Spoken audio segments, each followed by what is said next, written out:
दिल्ली के नागरिक भी हैं कि नहीं है कि हमारी चुनी हुई सरकार हमारे साथ राजनीति कर रही है और क्यों कर रही है। उनको आश्वासन दे रहे हैं लेकिन वहाँ से भी हमें कोई आश्वासन नहीं मिला। ऐसा क्यों? मतलब नौकरी पैसा सब कुछ वापस आ जाएगा, इनकी राजनीति भी वापस आ जाएगी। राजनीति के चक्कर में इन्होंने हमारे घर का मतलब कि सत्यानाश कर दिया। किसी के घर में तो आम आदमी और बीजेपी लड़ रही है, हम लड़ो सिर्फ फोड़ो, हमें टेंशन नहीं है। भाई नौकरी की बात है, 10,000 की बद्दुआ मत लो। आम आदमी को बन जाओ, बीजेपी के बन जाओ, कल बीजेपी में आ जाओ। आम आदमी हमें क्या लेना, भाई नौकरी मिल जाओ। अध्यक्ष जी के लिए राम दरबार की एक फ़ोटो लेके आया था, आज वो नहीं मिले हमें, आज वो उपस्थित नहीं हैं। वो प्रदेश अध्यक्ष जी ने ये कहा था कि आपकी दीपावली अच्छी जाएगी। तो मैं बस ये एक छोटी सी उस पर इच्छुक हैं सभी 10-11 हज़ार जो जवान हैं सभी इच्छुक हैं। अब उस पर क्या काम हुआ है क्या नहीं हुआ है अभी तक कोई पता नहीं चला है। पैरों में पड़ रहे हैं, क्या कर रहे हैं, हमें लगता है कहीं ना कहीं एक दूसरे के क्रेडिट लेने की होड़ लगी हुई है। अपहरण होने से बचाया, महिलाओं के साथ अभद्र व्यवहार होने से बचाया और असामाजिक जो तत्व होते थे उनको मतलब रोका, बताया। क्योंकि हम कंफ्यूज हैं कि हमें पता ही नहीं है कि हमारी फाइल कहाँ तक पहुँची है, हमारा काम कहाँ तक पहुँचा है। नमस्कार, मैं हूं रूप सिंह गुसाई और आप देख रहे हैं VS न्यूज़ 48 दिल्ली। इस वक्त मैं मौजूद हूं अपने कैमरामैन व्यास कुशवाहा के साथ भारतीय जनता पार्टी के दिल्ली प्रदेश मुख्यालय पर। और मेरे साथ यहां पर आप देख सकते हैं तो दिल्ली सिविल डिफेंस के वॉलंटियर हैं। जैसा कि आप जानते हैं कि पिछले 1 साल से उनके निष्कासित होने के बाद तमाम राजनीतिक दलों की शरण में ये लोग जा चुके हैं। LG तक जा चुके हैं, राजघाट पर, कभी दिल्ली विधानसभा के बाहर, तो कभी कहीं। लगातार धरने प्रदर्शन के माध्यम से अपनी गई हुई नौकरी को वापस मांग रहे हैं। जबकि सरकारों का ये दायित्व तो बनता है कि अपने नागरिकों को वो रोज़गार मुहैया कराएं। यहाँ पर उनको रोज़गार देने के स्थान पर उनका रोज़गार छीन लिया गया है और लगातार संघर्ष कर रहे हैं। किस तरह से पहले तो इनको तनख्वाहें डिले होती थी, फिर इनको निकाल दिया गया। अब 1 साल से इनकी स्थिति इतनी ख़राब हो चुकी है कि अपना इधर उधर से कर्ज करके ये अपना जीवन को चला रहे हैं। और फिलहाल यहाँ पर ये आज जो आए, अभी हाल ही में इनकी जो बात हुई थी कि भाई LG साहब के पास जो है प्रदेश अध्यक्ष भाजपा के जो वीरेंद्र सचदेवा जी जो है उसको जो है साइन करवाएंगे, ऐसा इनका कहा जा रहा है। फिलहाल मतलब ये लोग आज यहाँ पर आए हुए हैं भारतीय जनता पार्टी के दिल्ली प्रदेश के मुख्यालय पे। तो इन्हीं से जान लेते हैं कि पूरा मामला क्या है, क्यों ये यहाँ पर आए हुए हैं और काफ़ी घंटों से यहाँ पर जो है इंतज़ार भी कर रहे हैं। तो क्या पूरा मामला, सर एक बार अपना परिचय दे दें, उसके बाद बताएं कि आप आज यहाँ प्रदेश मुख्यालय में आने का क्या कारण है। सर मेरा नाम मुकेश पाल सिंह है और रोहिणी डिपो सेकंड में DTC मार्शल के पद पर तैनात था महिला सुरक्षा में। पिछले 8-10 सालों से सेवा की है, लेकिन हम यहाँ लगातार पिछले 3-4 दिन से आ रहे हैं और प्रदेश अध्यक्ष जी से बात करना चाहते हैं कि हमारा काम कहाँ तक हुआ है। क्योंकि हम पिछले 5 तारीख को हम उपराज्यपाल महामहिम जी से मिले थे और उन्होंने हमें पूरा भरोसा दिया था कि हम आपका काम करेंगे, 1 हफ्ते का समय दे दो। हमने देखो संवैधानिक पद पे बैठे हुए हैं, वो उच्च लेवल का पद है, तो हमें संविधान पे पूरा भरोसा है कि हमारा काम होगा। और हमने 1 हफ्ते का समय पूरा शांतिपूर्वक दिया। अब 1 हफ्ता बीत गया, आज 12-14 दिन हो गए। अच्छा, ठीक है, लेकिन कोई स्टेटस नहीं पता चल रहा है कि फाइल कहाँ है और क्या हमारे लिए हित में काम हुआ है। बात ये है 10-11 हज़ारों का जो परिवारों का जो विश्वास है वो उपराज्यपाल महामहिम के ऊपर है। अगर ऐसे विश्वास अगर नहीं रहेगा तो हम कहाँ जाएंगे? संविधान पे अगर विश्वास नहीं करेंगे तो कहाँ जाएंगे? तो हम पिछले 1 साल से अपना संघर्ष कर रहे हैं, लेकिन समाधान आज तक नहीं हुआ। दोनों पार्टियों के जो नेता मंत्री हैं उनकी चौखट दरवाजे पे गए, उनके खूब दरवाजे पे हम बैठे रहे हैं, गुहार लगाते रहे कि हमारी कोई गलती नहीं है, 8-10 साल हमने जो काम किया है बड़ी ईमानदारी से किया है।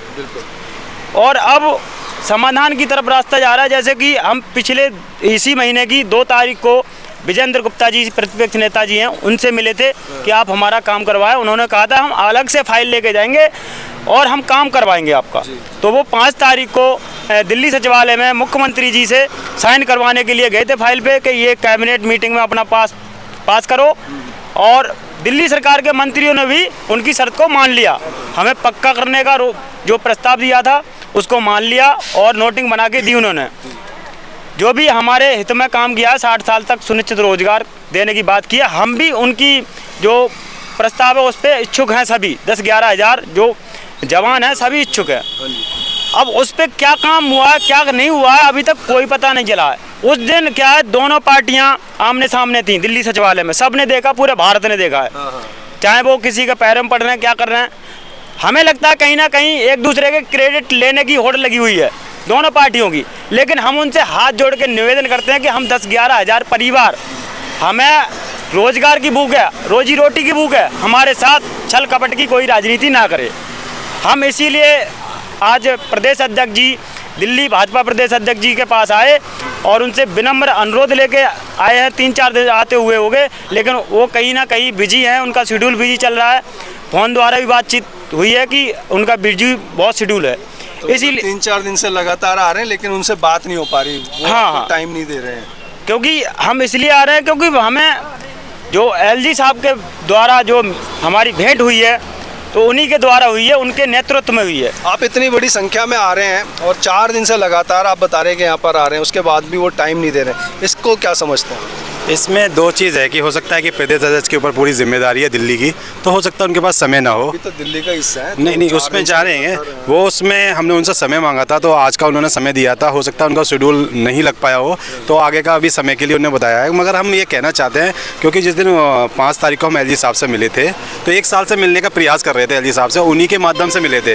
तो आम आदमी पार्टी सरकार ने अपना जो प्रस्ताव था, कैबिनेट नोट था, वो अपना पास कर दिया। अब पाले की जो बॉल कहते हैं फुटबॉल की तरह हम इधर उधर कर रहे थे, तो वो अब बीजेपी के हाथ में है। तो और सारी पूरी लगाम, मैं दिल्ली के सभी सांसदों से मिला तो उनका एक ही कहना है कि अगर प्रदेश अध्यक्ष साहब इसमें सब जो भी कुछ करेंगे तो वो करेंगे। जैसे सांसद कमल जी सरावत जी से उनसे मिला था, खंडवाल जी से मिला था, और मंत्री बने हमारे नए अभी ट्रांसपोर्ट के, उनसे भी मिला था। सबका एक ही कहना था, और कल हम विजेंद्र गुप्ता जी से भी मिले थे तो उन्होंने साफ हमें लफ्ज़ों में कहा कि जो सचदेवा जी कहेंगे वो हो जाएंगे। तो हमें कहीं ना कहीं लगा है कि आप सचदेवा जी के पास जाना चाहिए, और सचदेवा जी से आग्रह हम ये करेंगे कि उन्होंने तो अपना काम कर दिया, अब आपकी बारी है और आप वो काम करके हमें दें, और जिससे कि 10,792 जो पिछली दीपावली काली चली गई थी वो आपकी बार ना बन पाए। जिस दिन हम एलजी साहब के पास बैठे थे तो मैं खुद वहाँ मौजूद हूँ, मैंने उनसे खुद कहा था कि सर हमने पिछली दीपावली ऐसी आंसुओं से रो के गवाई है कि इस बार की ना हो। तो उन्होंने हमें इस बात का आश्वासन दिया था कि पिछली दीपावली तुम्हारी काली गई है, इस बार तुम्हारे घर में दिए जलेंगे और खुशियाँ आएंगी। तो उस चीज़ को उम्मीद ले बैठे हैं। तो हम एलजी साहब तक तो हमारा शेड्यूल नहीं लग पा रहा है, ना मिल पा रहा है। हमने आज चिट्ठी भी लगाई है उनके द्वारा कि हमसे मिलने का समय दिया जाए, या हमें वो जो आपने हमें वादा किया था वो स्टेटस हमें दे दिया जाए, किसी अधिकारी के माध्यम से दे दिया जाए या किसी मेल के माध्यम से दे दिया जाए। तो अगर वो देते हैं और उसके बाद हम ये कहीं ना कहीं जब हमने देखा कि सभी सांसद एग्री कर रहे हैं कि प्रदेश अध्यक्ष साहब भी हैं, और जब हमें लगा कि प्रदेश अध्यक्ष के से ही उन्होंने मुलाकात कराई है, तो कहीं ना कहीं इनको सब कुछ जानकारी होगी। तो हम 10,792 परिवार की तरफ से एक गुहार लगाना चाहते हैं प्रदेश अध्यक्ष से कि आप इसमें संज्ञान लें और एलजी हाउस से जो भी अपडेट हो वो हम तक पहुँचाएँ, जिससे कि ये दीपावली हमारी काली ना जाए, पिछली बार की तरह खुशियां बने, और जो हमारे बच्चों की दुआएं हैं वो आपके साथ रहेंगी। तो हम तो प्रदेश सदस्य से यही कहना चाहेंगे कि, और हम सबसे बड़ी बात आपके माध्यम से कहना चाहते हैं सचदेवा जी के और विजेंद्र गुप्ता को धन्यवाद अदा करना चाहते हैं कि जो उन्होंने प्रस्ताव लाए, जो हम सोच रहे थे उससे बढ़कर लाए, उसके लिए हमारे 10,792 विजेंद्र गुप्ता प्रतिपक्ष नेता बीजेपी के हैं, उनका धन्यवाद अदा करते हैं, तहे दिल से करते हैं। जो हम चाहते थे वो पहले से लिख के लाए थे, अपने लेटर पैड पे लाए थे, और उस पर हम मंजूरी करते हैं। और हम सरकार से भी आग्रह करना चाहते हैं, दिल्ली सरकार से और एलजी साहब से भी आग्रह करते हैं कि श्रीमान महोदय उसमें चेंजिंग ना की जाए। जो विजेंद्र गुप्ता बीजेपी पार्टी की तरफ से प्रस्ताव है और जो नोट कैबिनेट नोट में लिखा गया उसी की मंजूरी दी जाए, और वो हमारा 60 साल तक का रोजगार भी सुरक्षित किया जाए। हमारे साथ एक महिला भी हैं, तो आप एक महिला हैं, जैसा कि आश्वासन मिला कि भाई ये दिवाली जो है आपको खुशियाँ मिलेंगी, निराश नहीं होना पड़ेगा, और दिवाली तो बहुत नज़दीक है, तो क्या लग रहा है? सर दिवाली तो बहुत नज़दीक है, पर हमारा काम बहुत दूर है अभी। मुझे लगता है कि हमारा 1 साल का जो संघर्ष है ना, वो ऐसी व्यर्थ ना चला जाए, क्योंकि मुझे कुछ समझ में नहीं आ रहा कि हम दिल्ली के नागरिक भी हैं कि नहीं है, कि हमारी चुनी हुई सरकार हमारे साथ राजनीति कर रही है, और क्यों कर रही है। आज हम सुबह मॉर्निंग में मैं 7 बजे मैंने अपना घर छोड़ दिया था, सिर्फ अपनी रोटी रोजी के लिए कि कहीं से कुछ ना कुछ काम हो जाए। और प्रदेश अध्यक्ष सचदेवा जी से भी मिलने आए थे, उनसे पहले हम सांसद जी से मिले, योगेंद्र चंदोलिया जी। हमने अपना मतलब जो भी एप्लीकेशन है उनको दिखाया, बताया, रखा भी प्रस्ताव उनके सामने। तो मैंने देखा तो बहुत सारे उनके कैबिन में बैठे हुए हैं, वो सबको मतलब सबका मतलब उद्धार कर रहे हैं, सबके लिए मतलब एक रास्ता निकाल रहे हैं, फ़ोन कर रहे हैं, जो फ़ोन द्वारा हो रहा है, मतलब उनको आश्वासन दे रहे हैं, लेकिन वहाँ से भी हमें कोई आश्वासन नहीं मिला। ऐसा क्यों? मतलब हम लोगों के साथ पूरी दिल्ली में सबको पता है कि बस मार्शल बेरोजगार कर दिए गए हैं। मतलब ये सरकार हमें क्यों नहीं देख रही है? छोटे छोटे कामों के लिए आप सबके पास जा रहे हो, वो तुरंत हो रहे हैं, एक फ़ोन पे हो रहे हैं, फ़ोन को। और इतने बड़े परिवार मतलब बेघर हो रहे हैं, लोगों की मौतें हो रही हैं। कितने बस मार्शल मतलब चले गए इस दुनिया से, वो वापस तो नहीं आ सकते ना। हमारी नौकरी, पैसा सब कुछ वापस आ जाएगा, इनकी राजनीति भी वापस आ जाएगी। राजनीति के चक्कर में इन्होंने हमारे घर का मतलब कि सत्यानाश कर दिया। किसी के घर में माँ नहीं रहे, किसी घर में बच्चे नहीं रहे, कोई डिप्रेशन से मर गया, अटैक से मर गया। और कितनी राजनीति हमारे साथ करेंगे ये? बिल्कुल, कहीं ना कहीं ये राजनीति, जैसा कि आगामी चुनाव सर पर हैं, तो कहीं ना कहीं ये पार्टियां ये सोच रही हैं कि अगर हमने पहल करके ये काम कर दिया तो इसका क्रेडिट कहीं दूसरी पार्टी को नहीं मिल जाए। क्रेडिट का सर इस चीज़ को तो हम पहले ही दोनों पार्टियों को कह रहे हैं, और आज से नहीं पिछले 11 महीने से हम कह रहे हैं, जो हमारा रोज़गार वापस दिला देगा हम उसके साथ खड़े हैं। और हम क्या, हमारा पूरा परिवार हम उसके साथ खड़े हैं। तो ये तो अगर उन्हें राजनीति करनी है तो हमारे पेट के साथ राजनीति ना करे तो बहुत अच्छा रहेगा। बेरोजगार रोज़गार दिलाए, और जो रोज़गार दिलाए हम उसके साथ खड़े हैं। और जैसे कि हमारे लिहाज भाई ने बताया, विजेंद्र गुप्ता जी नोट बना कर लाए थे, इसमें 7 पॉइंट लिखे थे और बहुत अच्छे पॉइंट लिखे थे। इसमें लोगों को नियमित करने के लिए, वॉलंटियर शब्द हटाने के लिए, सैलरी बढ़ाने, बहुत काफ़ी चीज़ें थी। जिस पे 5 तारीख को सचिवालय के अंदर आम आदमी पार्टी की कैबिनेट बैठी थी और विजेंद्र गुप्ता जी भी थे, सब थे। उन सबकी सहमति से नोट पास कर दिया गया था और उसके बाद एलजी साहब के पास भेजा गया था। उसी विषय पे एलजी साहब ने हम सबको बुलाया था वहाँ मिलने के लिए, और उन्होंने पूरा आश्वासन दिया था कि हम 7 दिन में आपका काम कर देंगे। लेकिन 7 दिन की जगह पे आज पूरे 13-14 दिन हो चुके हैं, लेकिन अभी तक किसी भी प्रकार का कोई अधिकारी बयान नहीं आया, ना कोई किसी तरह का कोई सबूत हमारे पास आया जिससे हमारा काम चल रहा है, रुका हुआ है, कुछ किसी तरह का कोई बयान नहीं आया अभी तक। इसलिए हम बार बार दिल्ली प्रदेश अध्यक्ष के पास आ रहे हैं। आज 4 दिन से कंटिन्यू आ रहे हैं, लेकिन वो मिल नहीं पा रहे। उनका शेड्यूल बिजी हो क्या है पता नहीं चल पा रहा, लेकिन हम मिल नहीं पा रहे और हमें जवाब नहीं मिल पा रहा है। आपकी प्रतिक्रिया? सर मेरा नाम सलमान है और मैं हरिनगर 3 डिपो में पिछले 3 साल से सर्विस दे रहा था। इस दौरान हमने बच्चों को अपहरण होने से बचाया, महिलाओं के साथ अभद्र व्यवहार होने से बचाया, और असामाजिक जो तत्व होते थे उनको मतलब रोका हमने ताकि वो कोई एक्टिविटी ना कर सकें। लेकिन उस समय मतलब हम सही से ड्यूटी कर रहे थे, हमें किसी कारण हटा दिया गया। 5 तारीख को विधानसभा में मतलब सचिवालय में 5 तारीख को प्रस्ताव पारित हुआ विजेंद्र गुप्ता जी के द्वारा, और उसमें जो भी पॉइंट्स लिखे थे उसका मतलब उन्होंने लिखा, तो उसका हम तहे दिल से धन्यवाद करते हैं कि उन्होंने हमारे पक्ष में, हमारे भविष्य को ध्यान में रखते हुए वो प्रस्ताव लिखा। लेकिन उस दिन हमें वीरेंद्र सचदेवा जी के द्वारा एलजी साहब से मिलाया गया, और ये हमारी लाइफ में पहली बार हुआ, क्योंकि हम 1 साल से प्रयास कर रहे थे माननीय उपराज्यपाल जी से मिलने के लिए, लेकिन हमें सही समय नहीं मिल पाया। उनके द्वारा ये सौभाग्य हमें प्राप्त हुआ। 5 तारीख को हम मिले, माननीय उपराज्यपाल जी ने हमें ध्यानपूर्वक सुना और हमने अपनी सारी व्यथा को उनको सुनाया। उन्होंने एक ही बात कही थी कि हम कोई राजनीतिक नहीं है और ना हमें कोई राजनीति से लेना है, ना हमें कल को चुनाव लड़ना है। तो हम उनकी बात पे ही कायम होके, जो उनके द्वारा समय दिया गया था 1 सप्ताह का, तो उस 1 सप्ताह का समय वो पूरा हो चुका है बुधवार को। अब हम माननीय उपराज्यपाल जी से निवेदन करते हैं कि जो भी प्रतिक्रिया अब तक अपनाई गई है, जो भी अब तक हमारा काम पहुंचा है, वो कृपया करके हमें बताएं, क्योंकि हम कंफ्यूज हैं कि हमें पता ही नहीं है कि हमारी फाइल कहां तक पहुंची है, हमारा काम कहां तक पहुंचा है। तो एक बात और, जैसे कि सलमान भाई ने कहा कि उपराज्यपाल जी महोदय जी ने कहा था कि टिप्पणी भी दी थी उन्होंने हमारे हटाने के ऊपर कि आपको नागरिक सुरक्षा निदेशालय के अनुसार हटाया गया है, विपरीत काम कर रहे थे आप डीटीसी में। मैंने कि हमारी इसमें क्या, हम लोगों की तो कोई गलती नहीं है, सरकार हमारे से काम ले रही है, किस तरह वो ले रही है तो सरकार की जिम्मेदारी है, हमारी नहीं। तो उपराज्यपाल जी ने कहा कि हाँ सरकार इसमें दोषी है, आप लोग नहीं हो, इसीलिए आपको हम पूरा भरोसा देते हैं, इसी हफ्ते में हम आपका समाधान निकाल के देंगे। उन्होंने ये भी कहा कि आपको हटाया गया है श्रीमान अरविंद केजरीवाल जी द्वारा। 11 अक्टूबर 2023 को एक नोटिस जारी हुआ, नोटिस भी उन्होंने दिखाया, और 31 अक्टूबर 2023 को हटा दिया गया। मैंने कि सर इसमें भी सरकार भी जिम्मेदार है, हमारी कोई जिम्मेदारी नहीं है। हमने जो भी काम किया है दिल्ली सरकार के कहने पे किया है, ये बात है। सर विजेंद्र गुप्ता जी से हम कल मिले, लेकिन उनके द्वारा कोई भी ऐसी प्रतिक्रिया नहीं दी गई, कोई भी ऐसा जवाब नहीं दिया गया जिससे कि हमें लगे कि हमारे मतलब जो हमारी फाइल के ऊपर है काम हो रहा है, क्योंकि वो हवाई बातें कर रहे थे। मुझे लगता है कि अब तक है ना हमारे साथ राजनीति हो रही है, तो मैं दिल्ली के सभी राजनेताओं से ये कहना चाहूँगा, हम गरीब लोग हैं, गरीब परिवार से हैं, हमारे साथ राजनीति ना करें। हम बहुत परेशान हैं, हम परेशान हो चुके हैं। मैंने अपनी बहन की शादी में कर्जा लिया था, वो कर्जा भरने के लिए मेरे पास पैसे नहीं है, मैं क्या करूँ। हमें तो सरकार ने ऐसे रास्ते पे छोड़ दिया है, ना तो हम मर सकते हैं ना जी सकते हैं। हमने लोगों का प्रतिनिधित्व किया, हम एलजी साहब से मिलने गए, लेकिन अब हमें जवाब देना मुश्किल हो रहा है कि फ़ाइल कहाँ तक पहुँची है। हम लोगों को क्या जवाब दें? लोग आक्रोशित हैं, लोग कह रहे हैं कि हम जो प्रतिनिधि कर रहे थे उनके यहाँ जाएंगे, उनके यहाँ धरना देंगे। हम बताइए क्या करें, हम जिए कि मर जाएं, हम क्या करें? सरकार ने हमें इस परिस्थिति में लाकर छोड़ दिया है।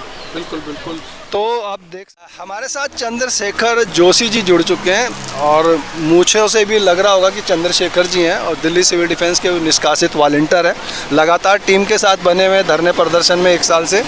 तो आज आप यहाँ पर अभी अंदर से आ रहे हैं, दिल्ली प्रदेश का मुख्यालय भारतीय जनता पार्टी का, तो क्या अंदर रहा, कुछ बताएं, और ये क्या आप हाथ में लेकर के आए, कुछ बताना चाहेंगे दर्शकों को? जय श्री राम। मेरा नाम चंद्रशेखर जोशी, पूर्व मार्शल, और हम अपने रोजगार हेतु यहाँ पे आ रहे हैं। मैं प्रदेश अध्यक्ष जी के लिए राम दरबार की एक फ़ोटो लेके आया था। आज वो नहीं मिले हमें, आज वो उपस्थित नहीं हैं। वो जिस दिन आएंगे उस दिन ये राम दरबार की फ़ोटो उनको दे के मैं सिर्फ उनको ये धन्यवाद करना चाहूँगा कि वो हमारे लिए कोशिश कर रहे हैं, चाहे एलजी साहब हों, तो उन्होंने और प्रदेश अध्यक्ष जी ने ये कहा था कि आपकी दीपावली अच्छी जाएगी।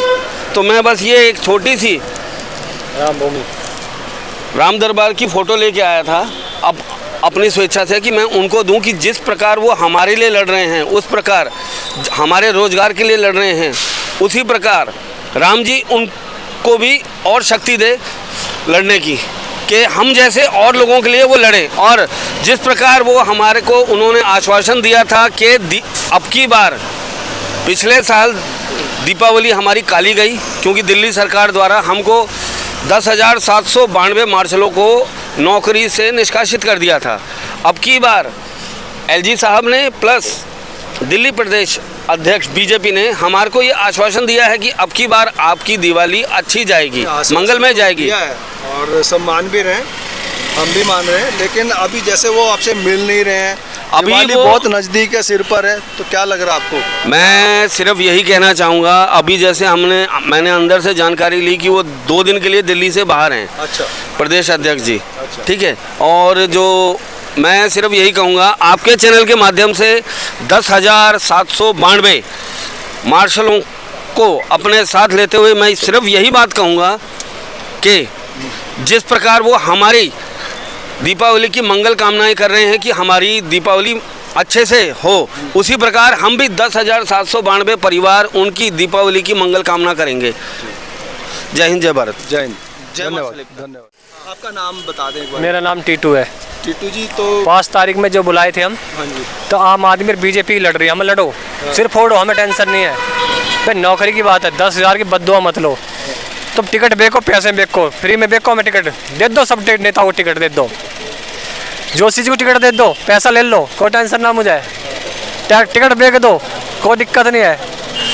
जोशी जी कहते हैं मैं आम आदमी को बन जाओ, बीजेपी के बन जाओ, कल बीजेपी में आ जाओ, आम आदमी हमें क्या लेना, मैं नौकरी मिल जाओ, और कांग्रेस के आम आदमी में आ जाओ, हमें क्या टेंशन इनसे। अरे वोट देने दे दो, हम अपनी मर्जी दिखाएंगे वोट सा, जो हमें रोजगार देगा हम उसे वोट देंगे, चाहे बीजेपी हो, जो आम आदमी हो, चाहे निर्दलीय का पार्टी हो।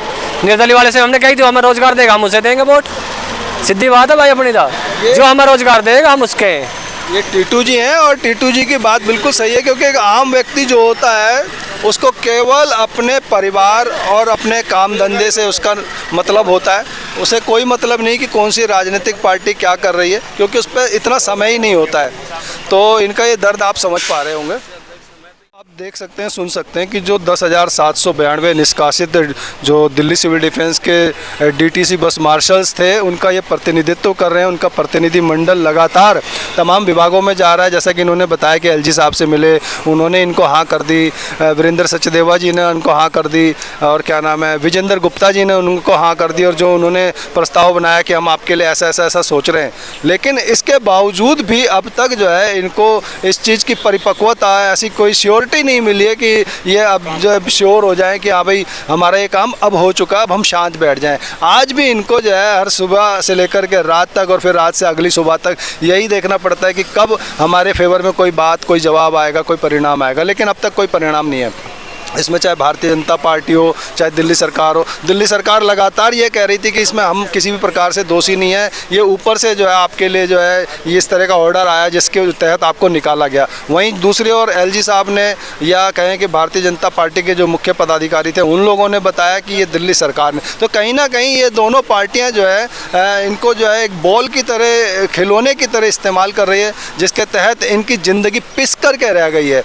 और आज जैसा कि बता रहे हैं कि 4 दिन लगभग हो गए हैं, ये जो दिल्ली सिविल डिफेंस वॉलंटियर्स का प्रतिनिधि मंडल जो है लगातार 20 से 50 लोगों का समूह यहाँ पर आता है। और तो क्या इतने बड़े हमारे अध्यक्ष साहब हो गए हैं, वीरेंद्र सचदेवा जी, जो भारतीय जनता पार्टी के दिल्ली प्रदेश अध्यक्ष है, कि 4 दिन से लगातार ये बेचारे यहाँ सुबह बैठते हैं, शाम को चला जाते हैं। इनके पास बिल्कुल भी टाइम नहीं है कि ये दिल्ली की जनता नहीं है क्या? तो इन सब बातों को लेकर के जो भी आपके सुझाव हो, विचार हो, हमारे साथ जरूर साझा कीजिएगा। और यदि ये सरकार के कानों तक, भारतीय जनता पार्टी के पदाधिकारियों तक ये बात पहुँच रही है तो इस पर ज़रूर संज्ञान लें। क्यों इनको पीस रहे हैं, इनका क्या दोष है? राजनीति आप करते हैं, कीजिए, चुनाव में कीजिए, किसी की ज़िंदगी के साथ क्यों खिलवाड़ करके कर रहे हैं? नमस्कार, धन्यवाद, जय हिंद, जय भारत। मेरे कैमरामैन व्यास कुशवाहा और मेरे साथी विशाल पांचाल के साथ मैं रूप सिंह गोसाई आप सभी से अनुमति चाहता हूँ। जल्द मिलूंगा, तब तक आप अपना बहुत ख्याल रखिएगा। नमस्कार, धन्यवाद।